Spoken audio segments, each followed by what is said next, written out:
మీరు చూస్తే చైనాలో ఆల్మోస్ట్ 10 తర్వాత రాత్రి 10 దాటితే ఆటోమేటిక్గా బ్లాక్ అయిపోతాయి.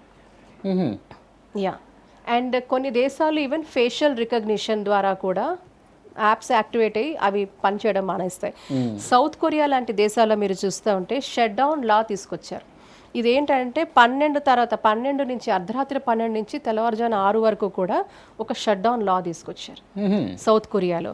అలాగే యూకేలో ఆన్లైన్ సేఫ్టీ యాక్ట్ అనేది తీసుకొచ్చారు. ఇందులో మీకు రెస్ట్రిక్టెడ్ కంటెంట్ ఏదన్నా ఉంటే, అంటే రెస్ట్రిక్టెడ్, ఇప్పుడు ఇందాక న్యూడిటీ, అబ్సినిటీ, ఇటువంటివన్నీ కూడా ఏవైతే హానికరమైనది, అబ్జెక్షనబుల్ ఇవేమన్నా ఉంటే కూడా ఒక స్ట్రిక్ట్ యాక్ట్ ఒకటి యూకేలో తీసుకొచ్చారు.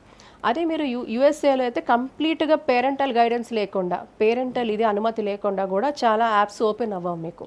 సో ఆ రెస్ట్రిక్టివ్ మోడ్లో మీ ఇలాంటి దేశాలన్నింటిలో కూడా చాలా స్ట్రిక్ట్గా కూడా చట్టాలు అమలు పరుస్తున్నారు.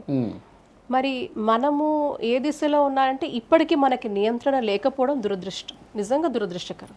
అంటే భారత్లో మనం చేయాల్సినవి ఏవి ఉన్నాయంటే ఇంకా ఈ చట్టాలన్నీ కూడా పెద్దగా అమల్లో లేవు ఇక్కడ. అది వెరీ అన్ఫార్చునేట్.